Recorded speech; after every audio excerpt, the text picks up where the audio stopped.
Salut à tous, c'est Bismart. On est de retour, une demi-heure de discussion. Alors cette fois-ci avec Erwan Le Nohan, son bouquin L'obsession égalitaire.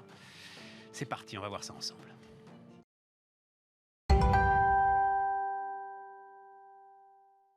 Erwan Le Nohan, bonjour. Bonjour. L'obsession égalitaire, on va voir on va voir l'image. Non, juste c'est petite armure libérale que je vous offre, mesdames, messieurs, qui nous faites l'honneur de nous regarder, pour vous aider à combattre pendant les fêtes. Voilà, les assauts collectivistes qui ne manqueront pas. Donc, il y a donc le bouquin d'Erwan. On va en parler très très largement. Et puis, on l'a déjà reçu ici, Guillaume Bazot, l'épouvantail néolibéral, un mal très français. Ça aussi, c'est quand même énormément de chiffres et d'arguments pour ne pas avoir honte d'être libéral et de défendre le marché. Voilà, c'est ce qu'on va faire là. Le marché et la liberté. Le marché et la liberté. Le marché et l'actionnaire. Oui, mais la liberté, c'est facile de défendre la liberté. Tout le monde défend la liberté. La façon dont toi, tu défends la liberté, c'est un peu plus compliqué. La lutte contre les inégalités est aujourd'hui un programme politique consensuel, dis-tu. Je crois que c'est le cas. On va évidemment détailler tout ça très très largement. Mais je l'ai déjà raconté, y compris de grands patrons. Enfin, j'ai déjà dit ici, Patrick Pouyanné, par exemple, il pense qu'aujourd'hui, la montée des inégalités est, pour lui, le problème le plus préoccupant. En tant que patron de Total, évidemment, il s'occupe du carbone, mais en tant que patron de Total, c'est le problème le plus préoccupant. Qu'est-ce qui te gêne dans l'idée que ce soit effectivement un programme aujourd'hui très consensuel ? Je pense que c'est un programme consensuel, mais erroné. Erroné pour deux raisons. D'abord parce qu'il se trompe de constat, et qu'en se trompant de constat, il propose des solutions qui créent plus de problèmes qu'il n'apporte de solutions. Ouais. Il se trompe de constat, au moins sur deux points. D'abord, la France est l'un des pays les plus égalitaires des pays développés. Donc au niveau national, l'idée de dire que les inégalités seraient criantes, c'est faux. Ensuite, au niveau... D'un point de vue, on reviendra là-dessus, on reviendra sur ces points. Vas-y. D'un point de vue historique, le monde est aujourd'hui l'un des plus égalitaires qu'il n'ait jamais été. Donc, en tendance, c'est également faux. Donc, statistiquement, le constat d'une explosion des inégalités n'est pas vrai. Alors, on sont remontés... Sur période très longue, attention. Sur période relativement... Oui, ça dépend ce qu'on entend en 2 ou 3 siècles, quand même. Non, mais même sur 50 ans, à la naissance du capitalisme, non. Tu nous racontes Zola, etc. Et tout. Absolument. Ok, on est d'accord. Mais non, mais même... On s'intéresse aux 20 dernières années. On va revenir sur les 20 dernières années après. Mais sur le deuxième point de constat erroné, c'est que, en fait, quand ces gens, je pense, parlent d'inégalité, ils se trompent de terme. Voilà. Le problème, ce n'est pas les inégalités, ce sont ce que j'essaie d'expliquer dans le livre, les injustices. Tu sépares inégalité, discrimination et injustice. Absolument. Et tu dis la priorité, c'est pas l'inégalité, c'est l'injustice. Non, parce que les inégalités, c'est un simple constat statistique en réalité. Alors que ce qu'on doit chercher à résorber quand on est libéral et démocrate, c'est les discriminations ou les injustices. C'est-à-dire des situations dans lesquelles les citoyens ne donnent pas aux citoyens les chances de participer à la compétition sociale et économique, parce qu'en réalité, on ne leur accorde pas le même droit au sens d'égalité de droit que dans la Déclaration des droits de l'homme. Absolument. Exemple, si ma collègue de bureau, pour le même job que moi, est moins bien payée que moi, c'est une inégalité statistique. Mais ce qui est intéressant, c'est ce que ça révèle, et ce qui est problématique, c'est ce que ça révèle. Une discrimination, probablement pour une raison de genre. Si vous me mettez sur un terrain de foot avec Kylian Mbappé, et qu'on est rémunéré à l'issue pour nos performances sportives, il y aura aussi une inégalité statistique, ce qu'il est fort probable que je serais payé beaucoup moins que lui, compte tenu de mon expérience et de ma capacité dans ce sport. Mais ça ne sera pas illégitime. Ça sera relativement juste, puisqu'on n'a pas les mêmes compétences, on n'a pas le même entraînement, etc. Et donc, mon point, c'est de dire... Une partie de la société reconnaît, d'ailleurs. Il est bon, l'exemple d'Mbappé. Hein. Mais dans le sport... Dans le sport, on reconnaît tout à fait. On le reconnaît tout à fait. Alors, la question, c'est pourquoi on ne le reconnaît pas dans l'économie, par exemple. Je pense que ça tient à... Il y a des raisons structurelles. Les pays européens sont traditionnellement plus méfiants vis-à-vis du marché que les États-Unis. Les historiens, pour le faire très vite, l'expliquent par le fait qu'on est quand même un continent qui, depuis des siècles, passe son temps à s'entretuer. Et donc, on n'a pas spontanément confiance dans le voisin. L'histoire américaine est différente.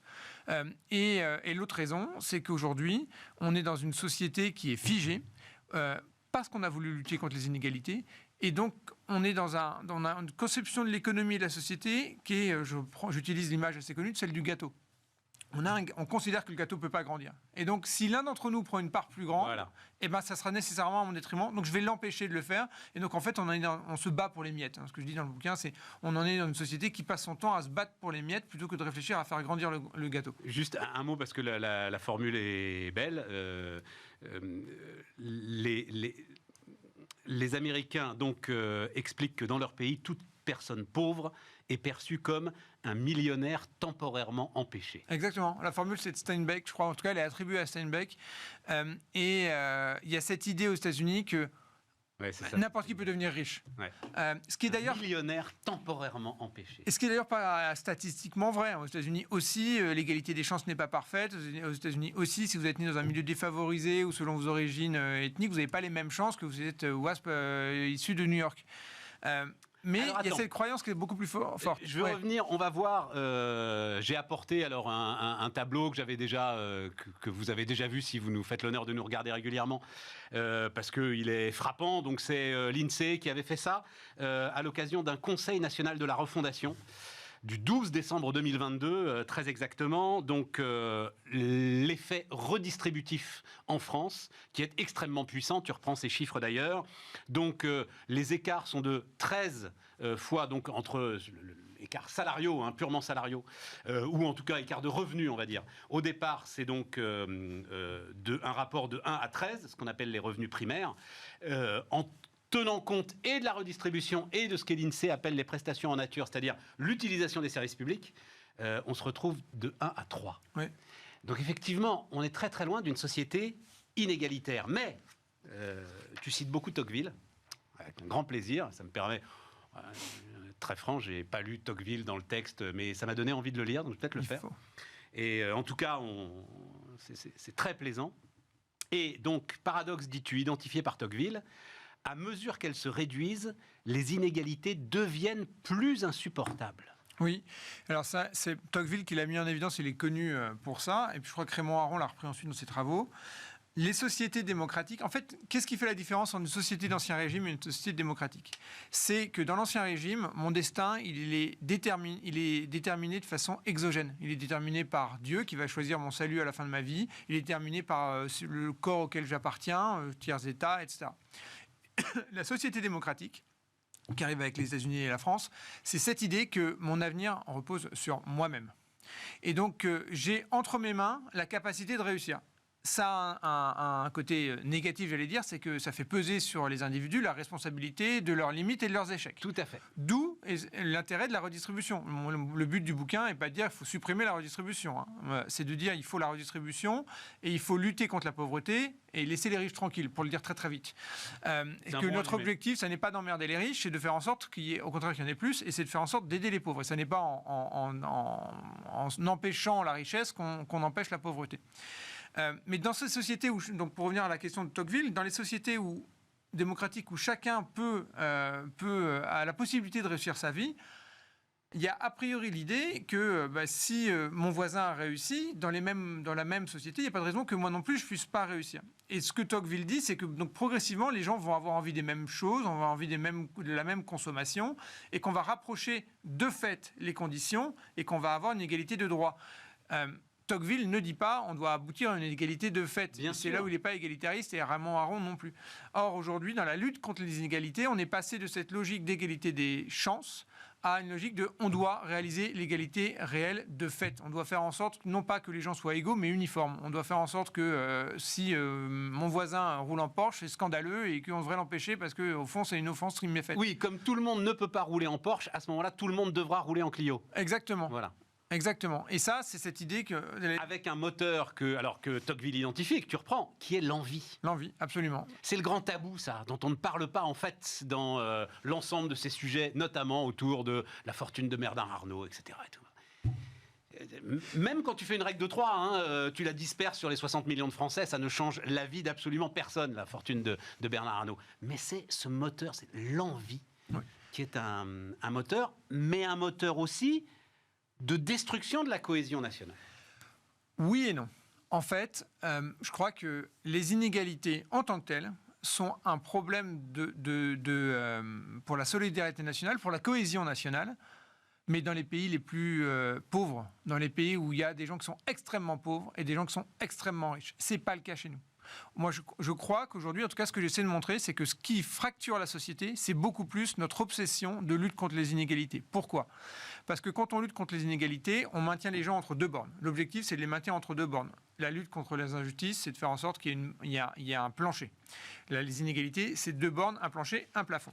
Pour réussir à faire un plancher, à avoir maintenir les gens entre deux bornes, il y a deux outils principaux. Le premier, c'est la fiscalité. On taxe tous les gens qui dépassent. Et le second, c'est la réglementation. Donc on va choisir pour vous quelle est la bonne école pour vos enfants, par exemple. Parce que de cette manière, on a un traitement égalitaire. Je pense que fondamentalement, ça ne peut pas marcher. Mais ça peut encore moins marcher quand les services publics sont défaillants. Ouais, et quand les services publics sont défaillants, ceux qui le peuvent, ils sortent du système public. C'est ce qu'on voit dans l'éducation. Et donc, en fait, cette lutte contre les inégalités a abouti à une société qui est figée, une société où les gens qui sont en bas de l'échelle, pour le dire très vite, voient qu'ils n'ont pas d'espoir d'améliorer leur propre situation ou la situation de leurs enfants. Et c'est ça, je crois, donc c'est la faillite du service public qui aujourd'hui est beaucoup plus déstructurant pour la société que le fait que Bernard Arnault soit très riche. Alors c'est facile, c'est un bouc émissaire facile, mais je pense qu'on se trompe profondément de diagnostic quand on dénonce la richesse ou les plus riches. Et on peut y revenir, j'ai un chapitre dans le livre où j'explique pourquoi, en plus, de mon point de vue, la richesse de ces gens, outre qu'elle peut être stimulante pour l'économie, n'est pas illégitime. Oui, alors on y reviendra parce que le seul désaccord qu'on peut avoir, mais c'est un désaccord au sein du camp libéral, c'est autour de l'héritage. Ah, absolument. Voilà, où là, effectivement, l'impôt sur la mort, c'est bon, mais je ne sais pas si on aura le temps d'aller jusque-là. La croissance des inégalités n'est pas le fruit du capitalisme, dis-tu. Il a permis les progrès sociaux les plus considérables de l'histoire de l'humanité. Ok, mais c'est là où je veux en venir aux 20 dernières années. On a l'impression que le mouvement est stoppé. On a l'impression qu'en fait, et notamment tout cela s'est accéléré avec la politique des banques centrales, l'argent gratuit, etc. L'argent gratuit profite largement davantage à ceux qui en ont déjà. Et donc on a l'impression là d'un système qui se casse. Tu ne le nies pas d'ailleurs sur les 20 dernières années. Alors, dans les pays développés. Au niveau mondial, c'est pas le cas, parce que dans les 20 dernières années... C'est quand même la situation de la France qui m'intéresse. Absolument. Donc, voilà. Je crois que... Bon, je peux revenir sur les politiques monétaires, parce que ce sera un immense débat au sein des libéraux sur ce qu'est la bonne politique monétaire et tout, qui dépasserait mes compétences. Mais sur les faits, c'est que l'argent est devenu gratuit et que ceux qui pouvaient largement s'endetter en ont très largement profité. Absolument. Plus inflation des actifs. Si vous aviez de l'immobilier, si vous aviez des actions en bourse, vous en avez très largement profité. Absolument. Mais là, on est sur on va en fait arriver assez vite sur les questions d'héritage, mais parce qu'on est sur les inégalités de patrimoine plus que de revenus. La question que je soulève dans le livre, c'est de savoir est-ce que ces gens qui ont réussi à se constituer un patrimoine, qui après ont su profiter ou ont profité des politiques les plus récentes, est-ce que la constitution de ce patrimoine a été illégitime ? Je pense que c'est pas le cas. Qui s'explique essentiellement par le fait que une partie de la société qui s'est inscrite dans les grandes transformations des 20 dernières années, la mondialisation, la numérisation, et en plus qui ont profité des tendances structurelles qui est la paix et la croissance depuis 80 ans. C'est vrai pour les grands milliardaires américains, Erwan, j'ai aucun problème avec ça. Je ne crois pas que ce soit vrai, et enfin, des bouquins entiers ont été écrits pour nos fortunes rentières à nous. Alors, je pense que je serais un peu plus mesuré, dans le sens où il y a en France plus de reproduction sociale et plus de capitalisme d'héritier que dans d'autres, que aux États-Unis par exemple. Absolument. Cela étant, la question c'est comment on l'explique et d'où ça vient. Est-ce que ça vient du fait que ces gens ont eu des comportements rationnels dans leur propre intérêt ? Ce qui n'est pas illégitime. Oui, il y a eu de spoliation de personnes, c'est ça que tu veux dire. Ouais, on est d'accord. Ou est-ce que ça vient du fait qu'il n'y a pas assez de concurrence en France et que la concurrence est économique et sociale par le fait que notre système scolaire ne permet pas aux gens les plus défavorisés ou aux classes moyennes inférieures de réussir aussi bien que les autres. Donc, Oui, je comprends. C'est-à-dire, en fait, tu dis oui, effectivement, les riches peuvent représenter une société figée, mais parce que la société, dans son ensemble, en fait, s'est figée du fait de cette obsession égalitaire. Absolument. Voilà. Absolument. Absolument. Juste un mot quand même sur le marché. Après, on va retourner, mais parce que la phrase est belle. Donc tu dis non, ça n'est pas le fruit du capitalisme. Bien au contraire, le marché est la seule institution qui intègre toute l'information connue à un moment donné. Voilà. Oui. Et même, je crois que c'est une phrase de Friedman, l'aptitude du marché à utiliser la connaissance dispersée. Ouais, alors je crois que c'est Hayek. Hayek, voilà. Absolument. Et moi, c'est alors, ce qui est fascinant, et ce que je trouvais absolument passionnant chez Hayek, c'est justement cette conception qu'il a du marché. Le marché, ça n'est pas parfait. Un délit d'initié permanent. Voilà. Et en fait, c'est surtout... ça n'est pas, c'est pas parfait au sens où ça permettrait d'avoir une société stable, et stabilisée et harmonieuse à jamais. Le problème, c'est que ça ne peut pas exister. Que ceux qui ont essayé de le faire, et ça n'est pas un hasard, ça finit systématiquement dans la misère humaine et l'oppression politique. Le marché, c'est cette institution parfaite au sens où elle intègre l'ensemble des informations. C'est le fameux... c'est le fameux exemple du crayon à papier. Mon crayon, quand j'ai un crayon à papier entre les mains, il a un prix. Et ce qui est intellectuellement fascinant, c'est que dans ce prix est révélé le fait est révélé l'ensemble de la valeur de travail qui a été mise dedans, l'ensemble des intrants qui ont été utilisés, l'ensemble de toute l'information qu'on peut connaître sur le fait que, je sais pas, le pays producteur du graphite, je connais le mieux, mais est en guerre et donc le prix a augmenté, le fait que le distributeur est en grève et donc le prix a augmenté, qu'il y a une nouvelle entreprise qui s'est ouverte et donc le prix a diminué. Moi, consommateur, je ne le sais pas, mais le prix révèle tout ça. Et le marché révèle tout ça et c'est pour ça qu'il se renouvelle en permanence. Le marché, c'est d'abord une institution de transmission de l'information. C'est ça, de transmission et d'échange d'informations. Et face à ça, tu dis, le mouvement spontané des individus, donc que crée le marché, est un péril car il trouble l'ordre social déterminé par les promoteurs de l'égalité administrée. Exactement. Je crois qu'elle est de toi, cette phrase-là. C'est vrai ? Elle est bien. Oh là là. Le mouvement spontané des individus trouble l'ordre social déterminé par les promoteurs de l'égalité administrée. C'est pour ça qu'ils n'en veulent pas. Exactement. Parce qu'en fait, quand je reviens à cette conception de l'idée d'une société entre deux bornes, celui qui prend son indépendance, il remet en cause à la fois la situation des autres, la situation qu'il était assigné, à tel point que certains ont des théoriciens de l'obsession égalitaire, en tout cas des promoteurs de l'obsession égalitaire, défendent l'idée qu'il faut mettre en place, qu'il faut réaliser l'égalité des places. Et ils assument le fait de dire qu'il faut que les gens soient protégés à une place sans perspective de mobilité sociale, parce qu'il vaut mieux de la sécurité que de l'incertitude. Et je crois que c'est, au fond, il y a une appréhension au risque et à l'incertitude qui est très forte, et qui est très divergente selon qu'on est plus ou moins libéral. Et ce que je reproche au système scolaire notamment, c'est qu'il devrait être là pour permettre aux gens d'avoir plus confiance en eux, parce qu'en leur apporter les outils et les bagages pour affronter la compétition qui est très rude, la compétition sociale qui est très rude. Et aujourd'hui, c'est pas le cas. Et à nouveau, ça vient d'une défaillance du service public plus que d'une défaillance du marché. Et c'est pas le cas. Et ça nous ramène à l'information. C'est-à-dire que ce que tu expliques très bien, c'est que, à la limite, pourquoi pas ? On pourrait dire, oui, pourquoi pas une société de sécurité figée ?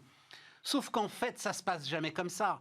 Une société de sécurité figée devient, alors c'est une phrase de Jean Tirole, ce qu'est aujourd'hui le système éducatif, c'est-à-dire un gigantesque délit d'initié. Absolument. Tu as les insiders proches du pouvoir qui ont l'information et qui profitent, et les outsiders qui subissent. Absolument. Le système scolaire aujourd'hui, et c'est le fruit de dizaines d'années de défaillance. Le système scolaire est profondément injuste. C'est-à-dire, selon que vous naissez dans un quartier ou dans un autre, selon que vos parents ont le capital financier ou culturel, parce que les statistiques montrent que les enfants qui réussissent, ce sont les enfants des CSP+, donc des gens qui ont le plus d'argent, et les enfants d'enseignants, parce qu'ils connaissent le système, et bien selon toutes ces considérations-là, vous n'avez clairement pas les mêmes chances de réussite dans le système scolaire. Et c'est au fond C'est ce que je pense être l'un des principaux problèmes de la société française aujourd'hui, parce que c'est une trahison de la promesse républicaine, qui est de dire d'où que vous veniez, qui que vous soyez, la République vous ouvre des opportunités. Aujourd'hui, c'est pas vrai. Et c'est une trahison aussi de la promesse démocratique, qui est que dans une société démocratique, on doit pouvoir réussir par son mérite. Je cite dans le livre Beaumarchais, à la fin du mariage de Figaro, il a quelques vers qui, moi, sont très importants, et qui dit, c'est Figaro qui dénonce en chantant, et qui dit « Par le sort de la naissance, l'un est roi, l'autre est berger, le hasard fit la distance, l'esprit seul peut tout changer ». Aujourd'hui, on est dans une société, en tout cas la société française, où l'esprit seul ne suffit pas pour tout changer. Il faut avoir un capital culturel, un capital financier, et là où le service public devrait avoir du sens, c'est pour compenser ça, pour permettre à tous les jeunes, d'où qu'ils viennent, d'accéder à ces chances de l'esprit. Alors aujourd'hui, ça n'est pas le cas. C'est même le contraire. C'est même le contraire. Je donne des exemples. Reconstituer une société de caste. Absolument. Moi, je donne des exemples d'associations dont je me suis occupé, de jeunes dans les banlieues, qui ont énormément de talent, mais qui ont, on ne se rend pas compte, mais qui ont pas l'information, en fait. Et cette information sur comment on peut réussir, comment on peut... Les voies sont ouvertes, y compris quand on travaille, et d'abord parce qu'on travaille, mais y compris quand on travaille, ils ne le savent pas, et donc ils sont... le système, j'apprends rien à personne, donc le système d'orientation français est une catastrophe. Société, donc l'obsession inégalitaire crée atteinte au droit de propriété, donc on l'a vu à travers la fiscalité, quand même, se remettre, parce que c'est une courbe, la courbe des prélèvements obligatoires, juste je le dis d'un mot, parce que il faut vraiment l'avoir en tête. Macron, depuis qu'il est élu, a baissé les impôts, c'est indéniable. Et pourtant, le taux de prélèvement obligatoire aujourd'hui rapporté au produit intérieur brut n'a jamais été aussi élevé en France. Ça veut dire quoi? Ça veut dire que la machine fiscale aujourd'hui est devenue folle. Ça veut dire que, à cause d'effets de seuil, etc., qui seraient complexes d'expliquer, d'analyser, d'ailleurs, même l'INSEE a un peu de mal à analyser tout ça, la machine avance par elle-même, tellement aujourd'hui elle est puissante. Donc atteinte au droit de propriété, clientélisme, contrôle social. Je voudrais y venir là. La grande menace, écris-tu, c'est administrer les comportements individuels. L'obsession égalitaire ne peut se réaliser qu'à travers une forme de centralisation et de contrôle social.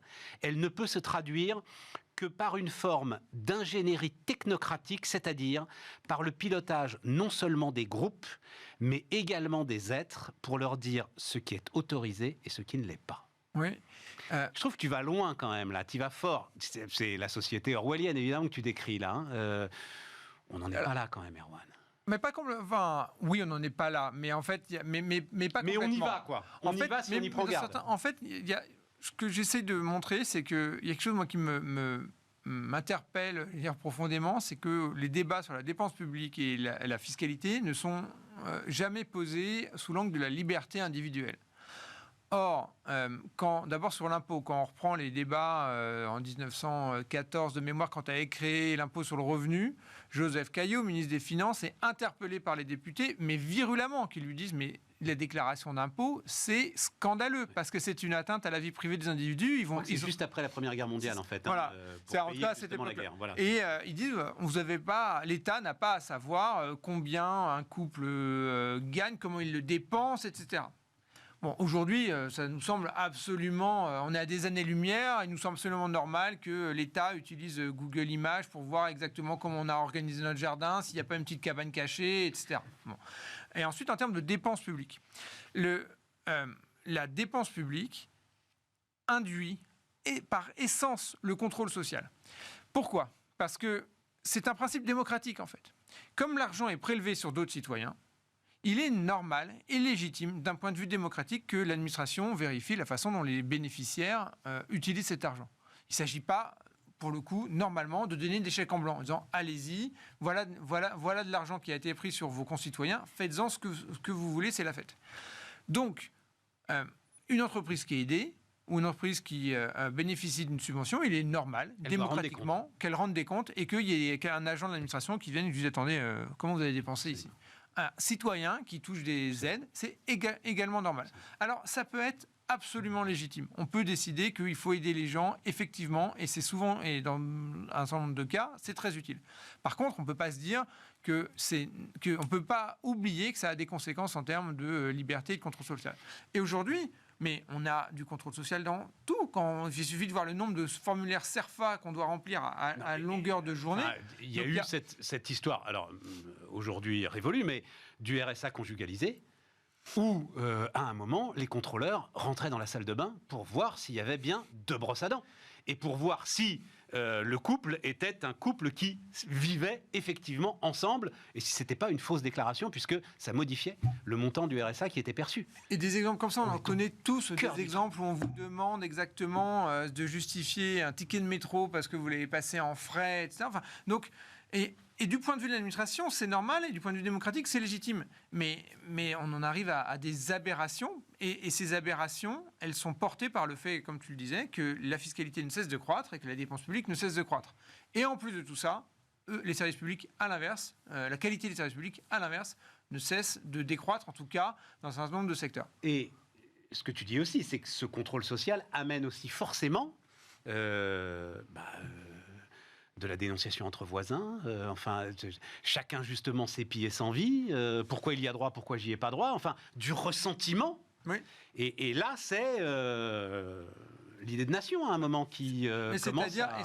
Ça rejoint ce qu'on disait tout à l'heure, c'est-à-dire qu'en plus, cette dynamique de prélèvement et de contrôle s'inscrit dans une société qui, soit de fait, n'est plus en croissance, ou s'est convaincue qu'elle ne pouvait plus croître, eh bien, on arrive dans une logique où tout ce que l'autre peut gagner mépris, en fait. Et donc, c'est ce que je dis, c'est ce qu'on citait tout à l'heure, c'est la guerre des miettes. On se bat aujourd'hui pour les miettes. On voit je reprends l'image du gâteau connu, c'est pour redistribuer, on a 2 choix, soit on fait des parts plus petites, et donc celui qui veut plus gros, il bouffe sur ma part, soit on limite le nombre de convives, et donc on va dénoncer l'immigration économique en disant, mais attendez, si on fait venir des gens, ils vont nous piquer notre emploi. Donc déjà qu'il n'y en a plus, on n'en veut pas.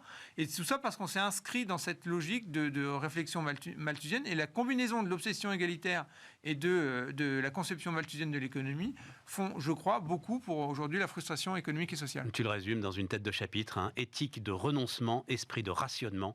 La redistribution est profondément malthusienne et pessimiste. On est au bout, on n'a pas eu le temps de parler de l'héritage, on n'a pas eu le temps de parler du regret que tu as, moi aussi, du Macron de 2015 qui disait « les jeunes ne doivent avoir qu'un rêve, devenir milliardaire ».